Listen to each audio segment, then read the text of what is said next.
Berarti kalau begitu jenengan sekarang terhadap kalimat dan kata-kata butuh perhatian atau enggak butuh perhatian? Butuh. Makanya orang tua-tua dulu kan selalu kan ngomong, kita ini ya butuh kurang ajar loh. Dinasihati simbah putri yang yang putri yang kakung tuh nasihati kok ya kita enggak denger. Nok ngomong sing apik. Ojo sing elek. Jangan ngomong yang jelek, nanti malaikat lewat diamini dadi. Kan begitu ya. Makanya kalau ngomong yang bagus saja. Kamu nanti pengen beli rumah seperti apa? Yang paling apik. Ojo mikir duit. Kantong dipikir sak cukupe. Kan rugi. Mau bisa ngomong yang paling apik kok ngomong sak cukupe duit. Kan ya rugi. Diamini malaikat kabul. Padahal uangnya cuma 100.000. Berarti yang ngekos abadi. Ngekos abadi. Karena nggak sak cukupe duit. Secukupnya uang. Tapi coba ngomongnya baik.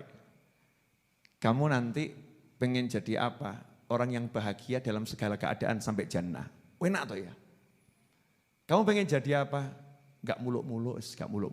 Sementing ono duit cukup loh.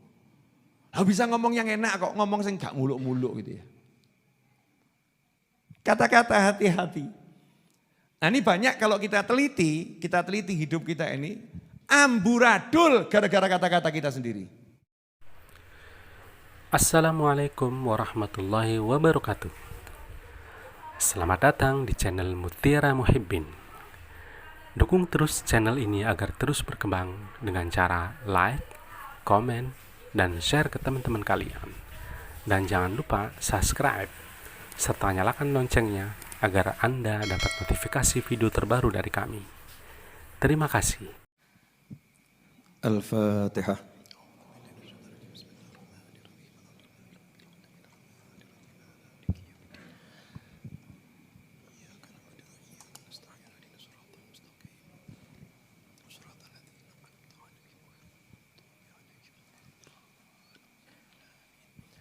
Bismillahirrahmanirrahim. Alhamdulillahirabbil alamin. Allahumma shalli wa sallim ala sayidina Muhammadin miftahi babi rahmatillah adada ma fi ilmillah salatan wa salaman daimain bidawami mulkillah wa ala alihi wa sahbihi. Allahumma shalli ala sayidina Muhammadin salatan taftahu biha lana futuhal arifin wa tufaqihuna biha fid din wa ala alihi wa sahbihi. Assalamualaikum warahmatullahi wabarakatuh. Alhamdulillah bisa bertemu kembali sehat walafiat. Ya, mohon maaf kalau saya nyampainya jam segini karena selesai majelis di Surabaya tadi saya enggak berani izin pulang. Ya, enggak berani izin pulang. Sampai diizinkan pulang ya baru pulang. Ya gitu adabnya santri kalau lagi berguru. Ya adabnya seperti itu. Malam ini saya akan menerangkan salah satu dari sekian banyak ilmu yang saya peroleh dari guru kita semua, orang tua kita, Abu Kiai Haji Miftahul Akhyar. Semoga Allah panjangkan umurnya dalam segala kebaikan, kenikmatan, kemudahan, kebahagiaan, ketaatan. Amin. Allahumma amin. Beliau itu punya kajian kitab Al-Hikam dan hari ini sampai pada pertemuan yang ke-145. Tapi kalau saya lihat multimedianya beliau, yang lihat kok enggak banyak. Sementara isinya mutiara ilmu yang luar biasa. Nah begitu loh kadang-kadang itu ya, bukan kadang-kadang, sering kali. Orang-orang yang luar biasa itu tersembunyi. Yang biasa-biasa seperti saya ini terkenal. Ya, yang seperti saya ini biasa-biasa terkenal. Tapi ada orang-orang yang luar biasa tersembunyi. Ilmunya yang paham hanya yang paham. La ya'riful jauharah ilal jauhari. nggak tahu permata kecuali ahli permata. Jadi ada ilmu-ilmunya orang-orang soleh, ulama-ulama besar itu.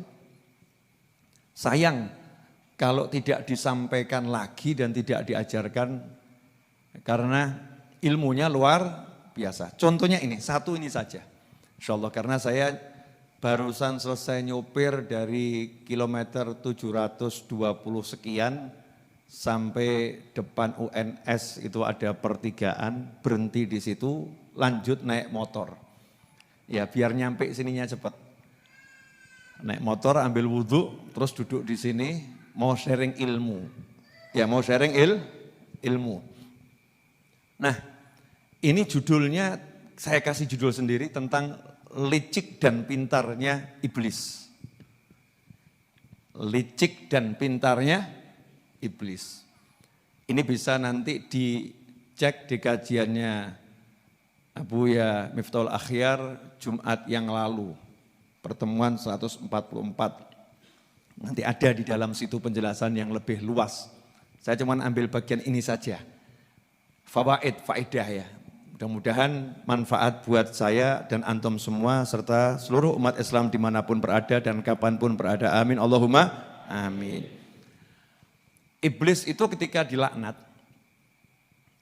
dimurkai Allah, gak mungkin dapat rahmatnya Allah, diusir dari rahmatnya Allah Ta'ala. Iblis mengajukan permohonan pada Allah Ta'ala. Kalau bahasa kita iblis berdoa. Ya iblis berdoa, minta sama Allah Subhanahu wa Ta'ala. Semua permintaan makhluk kepada Allah itu disebut doa. Walaupun yang minta itu iblis, namanya tetap doa. Di surat Al-Hijr, ayat yang ke-36, sebelumnya kalau kita baca ayat 33 ya, dari mulai ayat 32, 33, 34, 35, 36, 37, 38, 39, 40, ya 41, 42. Ini asyik. Surat Al-Hijr mulai ayat yang ke-32. Coba kita baca sedikit saja. Qala ya iblisu malaka alla takuna ma'as sajidin. Dia Allah mewahyukan, wahai iblis, apa sebabnya kamu tidak ikut sujud bersama mereka? Para malaikat yang sujud kepada Nabi Adam alaihi salam. Qala, maka iblis menjawab, qala lam akun li asjuda li basyarin khalaqtahu min salsalin min hama'im masnun.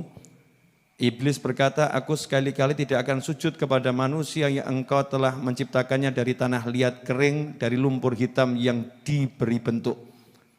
Maka Allah pun mewahyukan, qala fakhruj minha fa innaka rajim.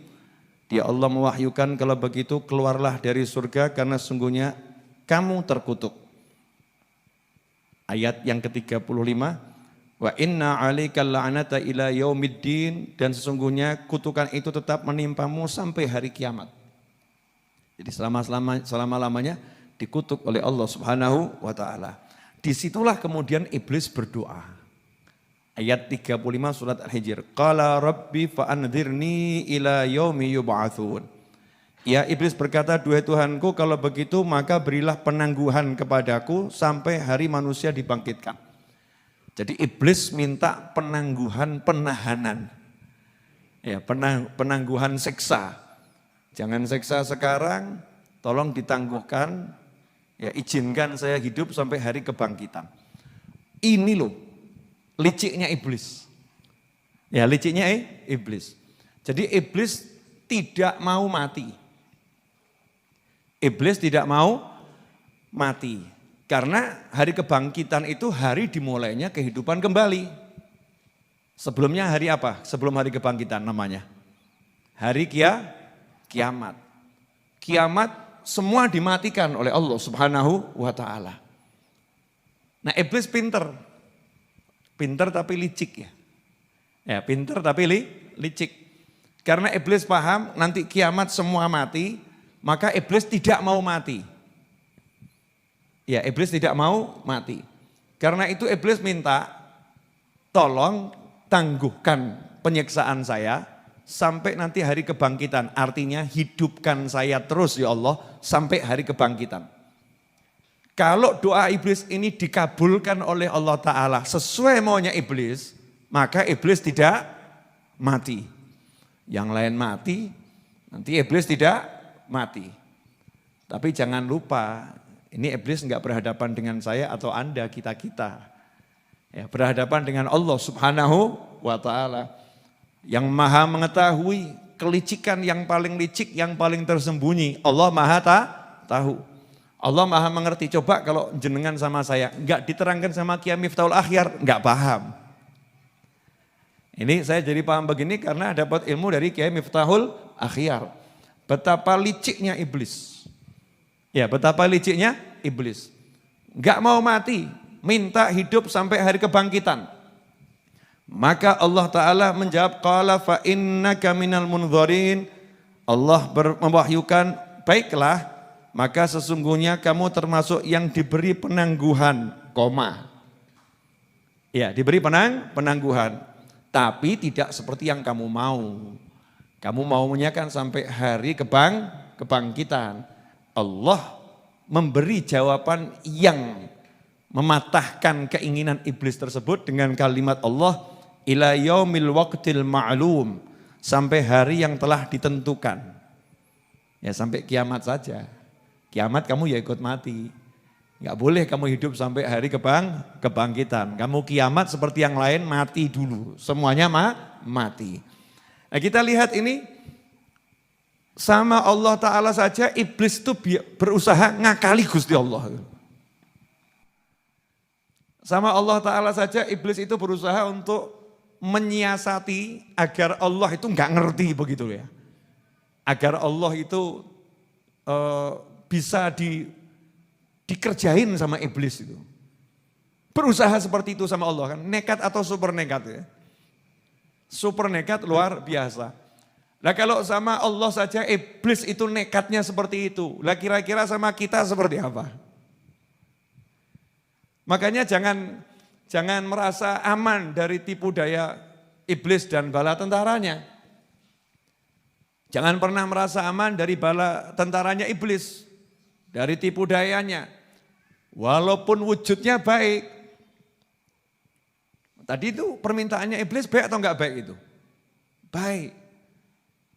Meminta dia panjang umur gitu kan ya Pak? Baik. Bukan permintaan yang jelek. Tapi di dalamnya terselubung upaya untuk menghindari kematian. Yang mana Allah sudah menetapkan semua pasti mati. Kullu nafsin dha'iqatul maut. Iblis gak mau. Nah makanya kita ini harus hati-hati gimana caranya biar kita tidak tertipu oleh tipu daya iblis. Maka iblis sudah berjanji di dalam surat Al-Hijr ayat 39, qala rabbi bima aghwaytani la uzayyinanna lahum fil ardi wa la ughwiyannahum ajma'in. Ia berkata iblis, Tuhanku oleh karena engkau telah memutuskan bahwa aku sesat, aku pasti akan jadikan kejahatan terasa indah bagi mereka di bumi dan aku akan menyesatkan mereka semuanya. Janjinya iblis. Kejahatan itu sama iblis akan dihias sedemikian rupa jadinya indah. Ini yang ngomong siapa ini? Iblis. Diabadikan oleh Allah Ta'ala dalam Al-Quran. Makanya kalau kita nggak punya ilmu, nggak ngerti. Mana tipu daya iblis. Kelihatannya ngomongnya bagus, ternyata itu yang ngomong iblis. Na'udzubillah min dzalik. Kelihatannya omongannya indah, ya. Tapi ternyata yang ngomong iblis lewat kaki tangannya. Karena iblis akan menggunakan seluruh kekuatan yang ada untuk menyesatkan manusia. La ughwiyannahum ajma'in, janji iblis, dan aku akan menyesatkan mereka semuanya. Illa ibadaka minhumul mukhlasin. Tapi iblis paham. Ada sekelompok orang yang tidak bisa disesatkan oleh iblis.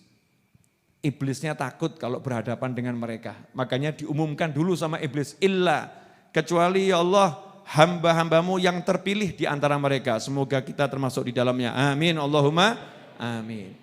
Ini hamba-hamba yang terpilih tidak bisa disesatkan oleh iblis. Nah, bagaimana caranya biar kita masuk dalam kelompok hamba-hamba yang terpilih?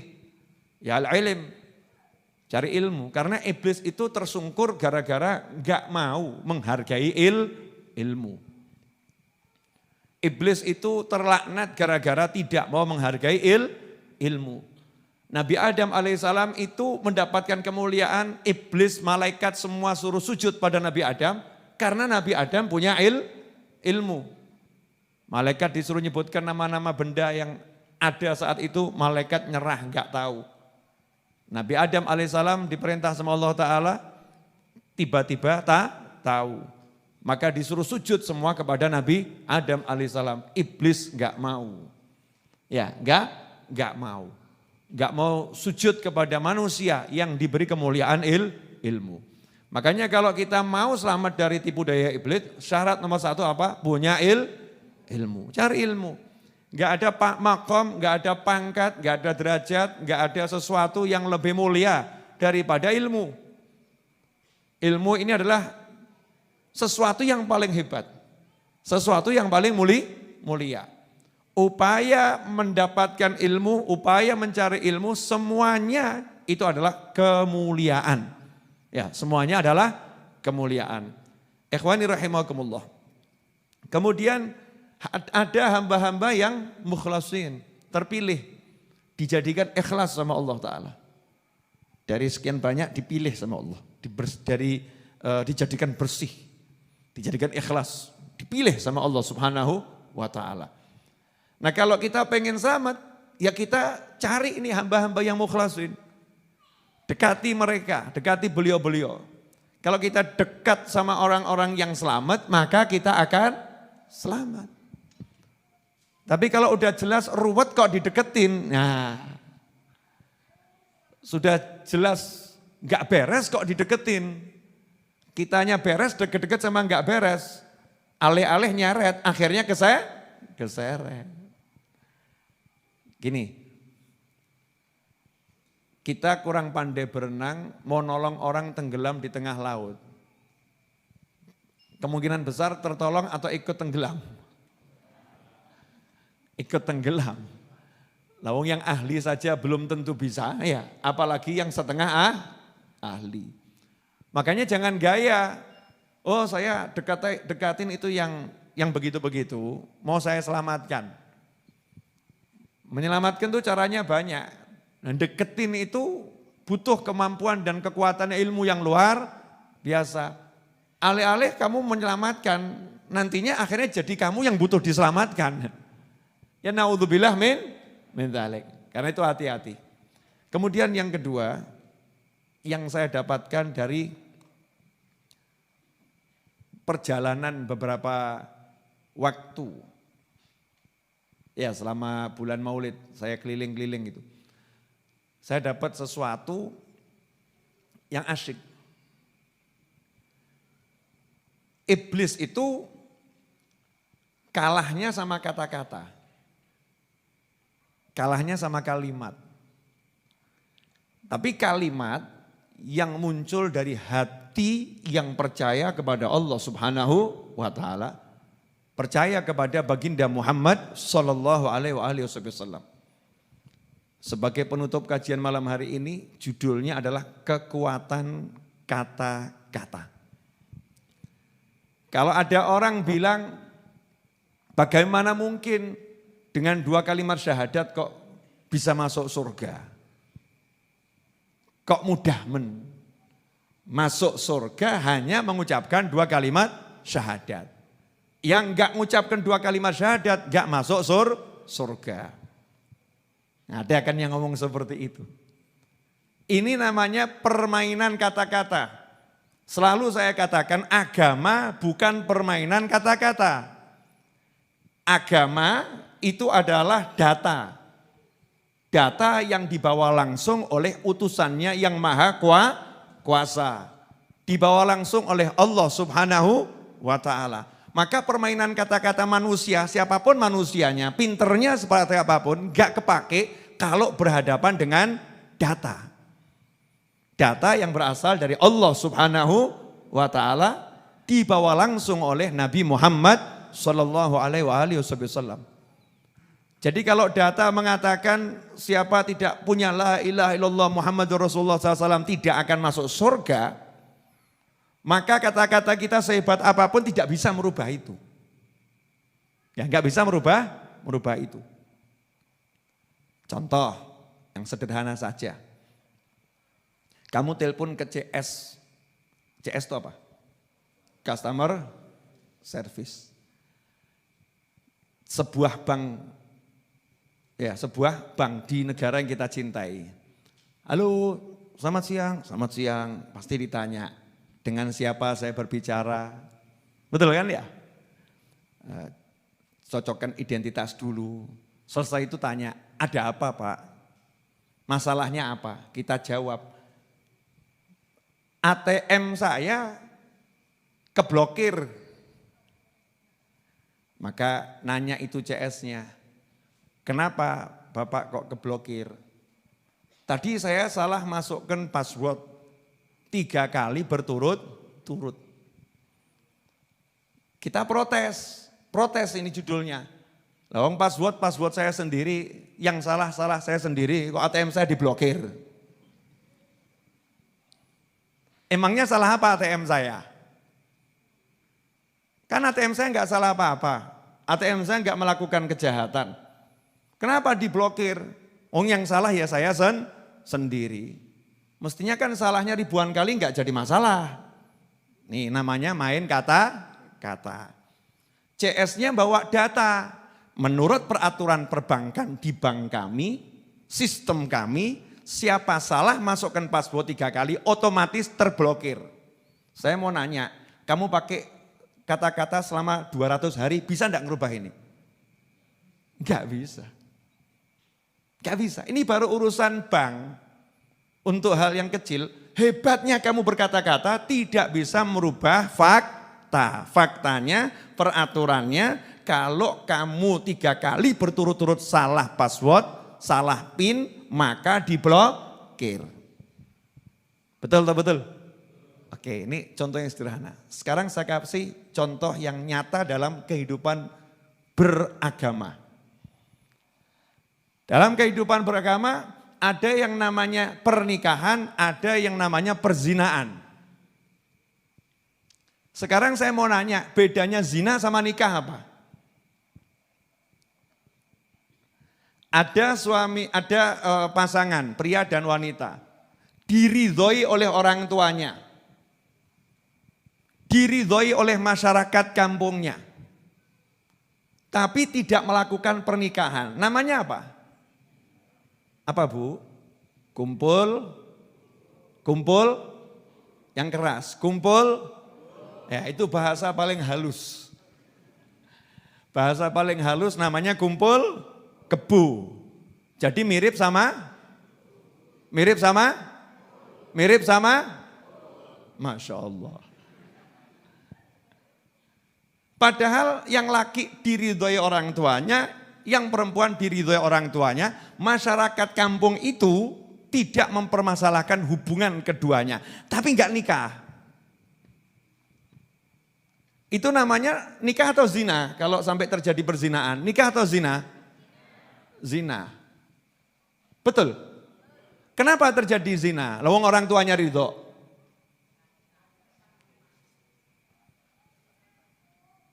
Karena tidak melakukan kata-kata. Kata-kata yang dibawa oleh Nabi Muhammad SAW dari Allah Subhanahu wa ta'ala. Yang mana hubungan suami istri, pasangan pria dan wanita dikatakan halal kalau ada ijab qabul, ada 2 saksi. Ya, kemudian ada yang dinikahkan, ada yang menikahinya. Bukan kemudian di dunia tidak jelas gitu ya, kamu nikahkan saya dengan manusia enggak jelas. Harus jelas, manusianya ada. Ternyata kalimat qabil itu sekedar saya terima nikahnya, selesai. Yang haram jadi halal. Itu gara-gara apa? Gara-gara apa? Kata-kata. Jadi kalau sampai kata-kata itu dianggap nggak punya kekuatan, lah ini yang ngomong ya anehnya luar biasa, siapapun itu. Kata-kata yang ada dalam syariat, iya, itu kekuatannya luar biasa. Bu, saya mau nanya Bu, suami istri saling mencintai, saling menyayangi. Terus pisah. Karena suatu masalah. Pisahnya itu pakai apa? Pintar ibu-ibu. Masya Allah. Pisahnya pakai kata-kata disebabkan oleh kata-kata. Betul? Kata-kata. Jadi kata-kata kalau itu dari Nabi, itu sesuatu yang luar biasa. Tapi kalau kata-kata dari kamu, dari aku, dari kita, enggak kepake. Kecuali diiyakan oleh Nabi Muhammad SAW. Karena kalau diiyakan Nabi berarti itu dari Allah Subhanahu wa ta'ala. Jelas? Berarti kata-kata kalau dari Nabi, dari Allah, itu nilainya sama enggak dengan kata-kata kita? Beda. Tak bisa disamakan. Jauhnya luar biasa. Karena itulah ketika Allah mengatakan, Nabi mengatakan SAW, orang itu masuk surga harus bawa 2 kalimat syahadat. Maka kamu bawa amal kebajikan seperti apapun, menurut Allah dan Nabi Muhammad SAW, tidak akan masuk surga kalau kamu tidak ikrar 2 kalimat syahadat. Contoh, kehidupan modern saja deh. Buat contoh lagi, kekuatan kata-kata.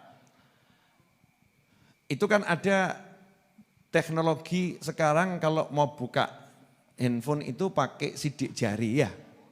Ada face ya recognize, angel ngomongnya gitu ya.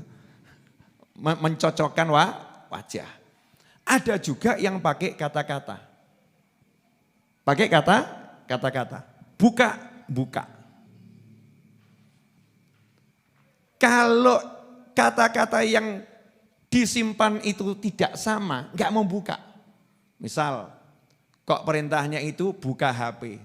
Handphone kita sendiri, kita yang setting. Kalau saya sebut buka HP, maka kuncinya terbuka. Saya teriak, bukaan HP ini, buka enggak? Enggak. Kenapa enggak buka? Tidak sesuai yang diperintah. Perintahnya di handphone ini kalau kalimatnya buka HP, maka buka. Kalau bukaan gak mau dia. Gak mau. Harus sama. Sama persis. Ini baru kehidupan yang biasa. Kalau kata-katanya gak sama, gak mau. Padahal handphonenya sendiri.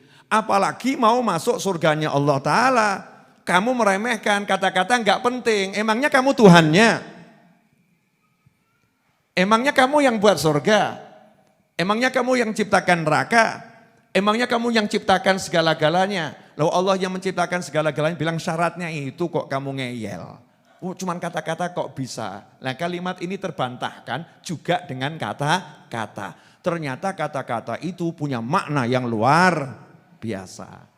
Karena itulah ikhwani rahimakumullah. Saking hebatnya kata-kata, tidak ada satu penyihir yang berhasil menyihir kecuali dengan kata-kata. Itu film-film tuh. Sulapan kan pakai bim. Saya mau nyebut juga enggak enak. Ono dadi syirik ya. Bismillah misal begitu ya. Itu kan ada yang pakai begitu kan ya. Apa ki? Bin anak sopo ngono ya. Ada kan? Sulapan itu kan pakai gitu tuh. Celing. Ya. Nah kalau yang tukang sihir, ilmunya sihir itu semua ilmu komat kamit. Tak kandani awakmu ora percaya. Ya ben, sakarepmu. Semua tukang sihir ilmunya komat kamit.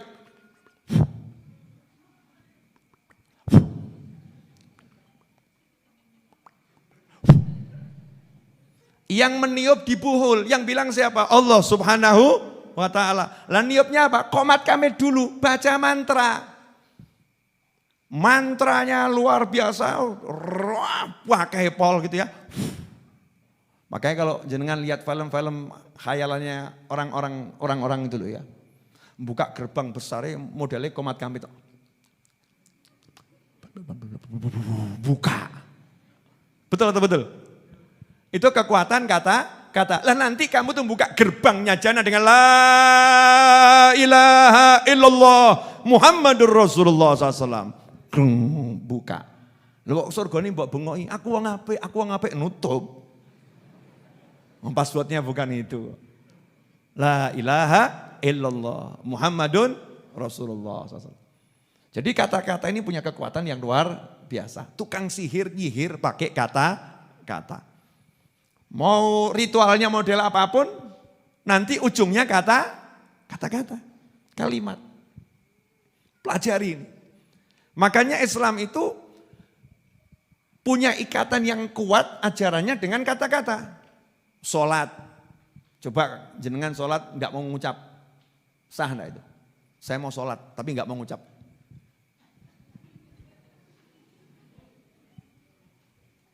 Nggak sah.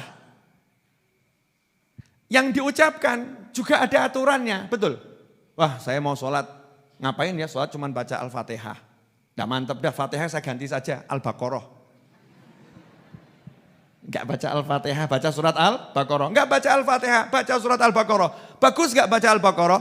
Bagus. Sholatnya sah atau batal? Enggak sah. Sholatnya tidak diterima. Kenapa? Kata-kata yang diajarkan tidak sesuai. Duduk di antara dua sujud, ya atau atahiyat akhir lah, atahiyat akhir. Wah.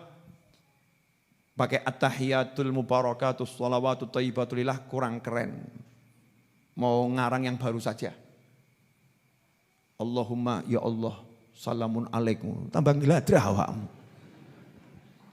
Ngawur. Wah gak mantep pakai bahasa Arab, tak ganti bahasa Indonesia sekalian. Kanjeng Nabi salam sejahtera untukmu. Yo rasa. Gak bisa. Kata-kata yang sama yang diajarkan Nabi Muhammad SAW dan harus dengan bahasa Arab. Gak boleh bahasa yang lain. Dari mulai takbir sampai salam, semuanya gerak yang dirangkai dengan kata-kata, kata-kata yang dirangkai dalam gerak.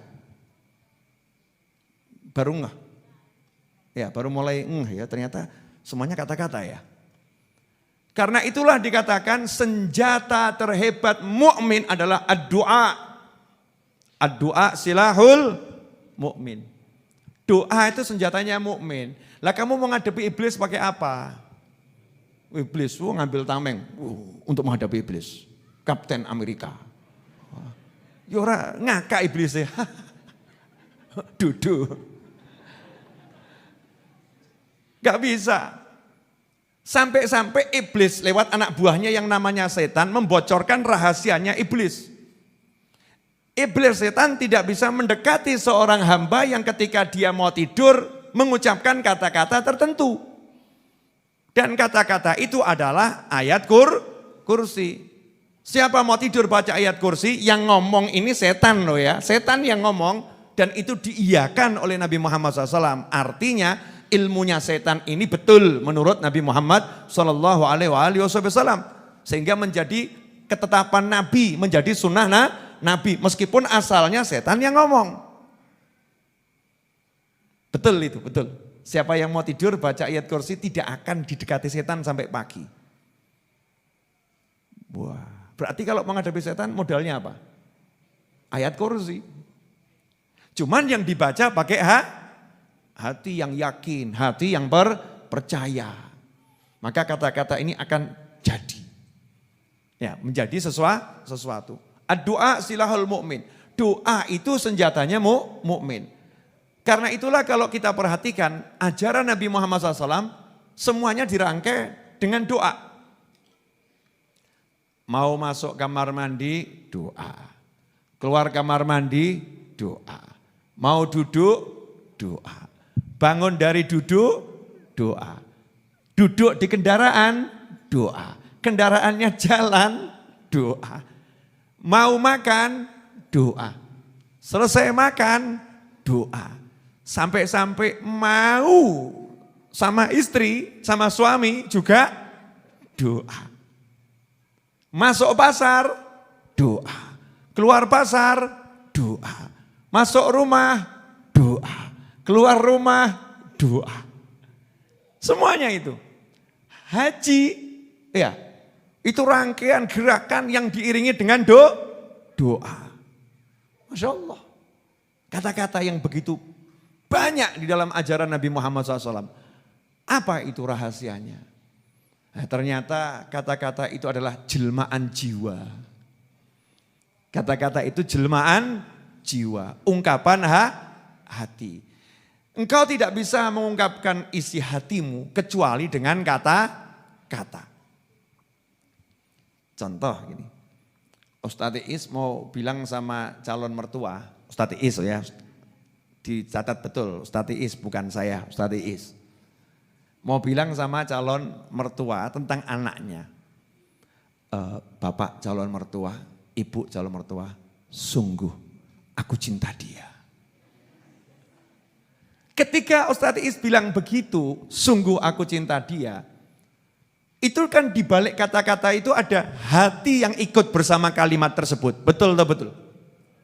Maka ketika orang mengucapkan la ilaha illallah Muhammadur Rasulullah SAW menjadi luar biasa karena hatinya percaya, hatinya yakin, hatinya mengagungkan, hatinya mencintai Allah dan Nabi Muhammad Sallallahu Alaihi Wasallam. Maka kalimat ini jadi bermakna luar biasa dan manfaat. Tapi kalau kata-kata itu muncul dari hati yang gak percaya, cuman pura-pura, manfaatnya hanya di dunia, di hadapan manusia, di akhirat ditolak oleh Allah Subhanahu wa Ta'ala. Berarti kalau begitu jenengan sekarang terhadap kalimat dan kata-kata butuh perhatian atau enggak butuh perhatian? Butuh. Makanya orang tua-tua dulu kan selalu kan ngomong, kita ini ya butuh kurang ajar. Dinasihati simbah putri yang yang putri yang kakung tuh nasihati kok ya kita enggak denger. Nok ngomong sing ape, ojo sing elek. Jangan ngomong yang jelek, nanti malaikat lewat diamini dadi. Kan begitu ya. Makanya kalau ngomong yang bagus saja. Kamu nanti pengen beli rumah seperti apa? Yang paling apik.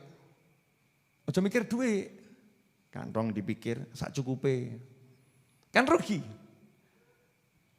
Mau bisa ngomong yang paling apik kok ngomong sak cukupi duit. Kan ya rugi. Diamini malaikat kabul. Padahal uangnya cuma 100.000. Berarti yang ngekos abadi. Ngekos abadi. Karena nggak sak cukupi duit. Secukupnya uang. Tapi coba ngomongnya baik.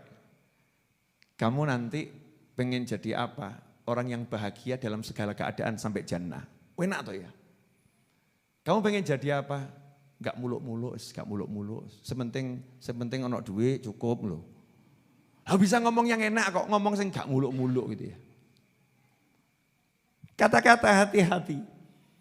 Nah ini banyak kalau kita teliti hidup kita ini, amburadul gara-gara kata-kata kita sendiri. Celaka gara-gara kata-kata kita sendiri. Gara-gara kalimat kita sendiri. Makanya pesan Nabi Muhammad SAW, kalau saya renungkan itu ya saya sampai, ya Allah seperti itu Nabi Muhammad SAW jaga umatnya. Man kana yu'minu billahi wal yaumil akhir. Diawali dengan iman dulu.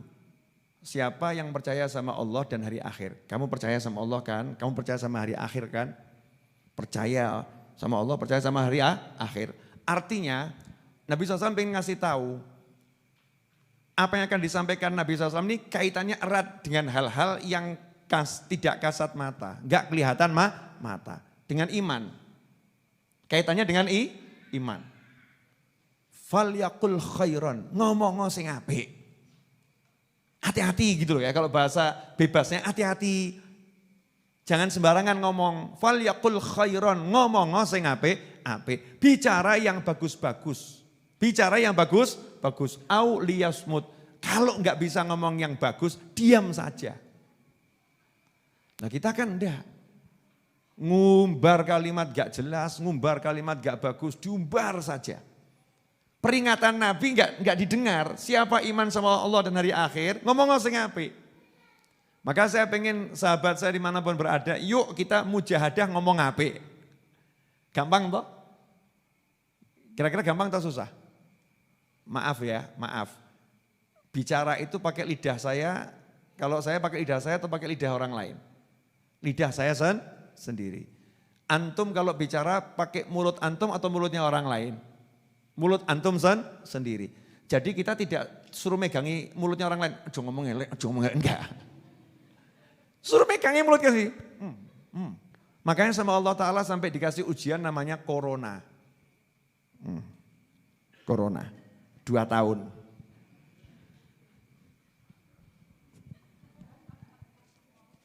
Mingkem. Cangkem gitu teman. Cangkem mingkem. Dibilangi sama Nabi SAW, ngomong sing apik, aja ngomong sing elek, ngeyel kabeh, ngrasani, ghibah, namimah, su'dzon, kasih corona. Ini hikmah ya, kita bicara hikmah. Kasih corona, mingkemo.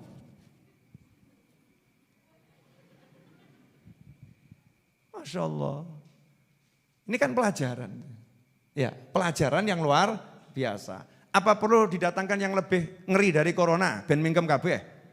Na'udzubillah min dzalik. Allahumma ajirna. Kan minta yang bagus ya Allah. Minta enggak pakai repot, enggak pakai sakit, pokoknya enak kabeh urip gitu kan ya? Ya caranya gimana? Ya ini biar enggak begini terus. Latihan kalau buka ngomongnya sing apik. Nah kalau dirimu enggak bisa ngomong apik, auliasmut mingkem gitu. Caranya mingkem gampang ya sumpelen. Nanti kan lumayan males ngomong, ya ngurangi ngomong itu. Ini terapi langit dikasih sak dunyo ya. Satu dunia. Yang nyata seperti itu zahir. Kita ambil hikmahnya. Nah ngomong yang bagus, yuk kita mujahadah. Enggak usah muluk-muluk pengen 24 jam ngomong terus gitu ya. Kentaan energi ya. Tapi ambil yang paling gampang gitu. Auliasmut mingkemo. Diam saja, ngomongnya kalau butuh sing apik. Tanya, tapi kalau ditanya suami jawab apa? Pi aku ganteng ora? Suami nanya lagi, kok gak ngomong kenapa? Daripada nanti saya komentar yang jelek. Nah, gue salah lagi. Ini udah komentar yang jelek. Kalimat itu sudah sorry ya komentar yang jelek. Ya komentar yang bagus. Aku ganteng ora? Alhamdulillah. Ala kulli hal. Wes, bojone mudeng. Kalau ngaji ya santri paham. Alhamdulillah ala kulli hal. Inna lillahi wa inna ilaihi rajiun. Kan tetap ngomong api, betul ya? Ngomong api. Maksudmu gimana? La ilaha illallah. Jumat berikutnya suaminya ke sini. Ustadz ya, ini setelah ikut pengajian antum, istri saya kok jadi aneh gitu ya. Ngomong yang bagus. Insya Allah kalau kita ngomongnya bagus dan latihan ngomong bagus terus. Ya insya Allah hidup kita itu dengan sendirinya jadi bagus atas izin Allah subhanahu wa ta'ala. Saya itu ketemu orang aneh-aneh kok. Aneh-aneh. Bib, saya sakit. Sehat, kamu sehat. Sakit Bib, sehat. Sakit Bib, Habib gak tahu sakit saya. Lah ya sehat. Oh dikandani sehat kok pilih loro kilo, aneh tuh ya. Lah mbok amin kan selesai ya. Bib saya sakit, sehat insya Allah. Amin Bib, amin. Gobul kan ape. Ini enggak, loro aku Bib. Loro, berarti enggak mau sehat. Yai, Habib, Ustadz. Cari duit susahnya luar biasa. Grojok, rezekimu grojok. Angel Bib, angel. Grojok. Angel Bib, Habib gak usah muluk-muluk angel Bib, grojok. Yang model begini ya hadir orangnya. Suruh ngomong yang gampang aja kok pilih yang angel ya. Grojok, amin, amin, kabul insyaallah Bib, grojok, sembuh tekan ding grojok Bib, amin. Pokoknya Habib bilang grojok, dia bilang grojok, amin, grojok, kan enak kan gitu ya. Asyik. Bib, saya itu kok susah naik pangkat. Gampang, insyaallah gampang. Angel Bib, atasanku ki ruwet. Gampang, insyaallah gampang. Ruwet Bib, ruwet. Gampang, ruwet Bib. Model begini ada enggak ini? Banyak. Dikasih pilihan kalimat yang bagus, milih kalimat yang jelek. Jadi udah bisa hampir dipastikan manusia model seperti yang saya sebutkan tadi, hidupnya seperti yang dia katakan. Hidupnya akan seperti yang dia katakan. Jadi diamini sama Allah, ya wes gitu aja. Ana inda dhanni 'abdi bi falyadhunna bima syaa'. Aku saya prasangka hambaku, silahkan dia prasangka aku seperti apa yang dia mau. Ya wis, sak karepmu. Maunya begitu kok. Ya jadinya seperti itu. Makanya yuk, 1 pekan ini dari Jumat sampai Jumat besok, insya Allah panjang umur fitaatillah seolahfiah. Ayo mujahadah yang gampang saja. Belajar ngomong sing apik. Terutama ibu-ibu. Ya Bu ya. Kalau lihat anaknya itu tingkahnya Masya Allah. Polanya luar biasa, tiru orang dulu. Orang dulu kalau lihat anaknya itu tingkahnya luar biasa, perilakunya Masya Allah. Kalimatnya anak pinter. Betul ya? Jadi dulu tuh kalau maaf ada anak tingkahnya nakal. Nakal. Orang tuanya ngomong nakal enggak? Enggak. Pinter ya Ram. Makanya biasanya anak-anak yang dibilang nakal akhirnya jadi orang pinter. Gara-gara apa? Ucapan baik orang tuanya. Lah anaknya enggak nakal, orang tuanya ngomong bocah kok kaya kowe.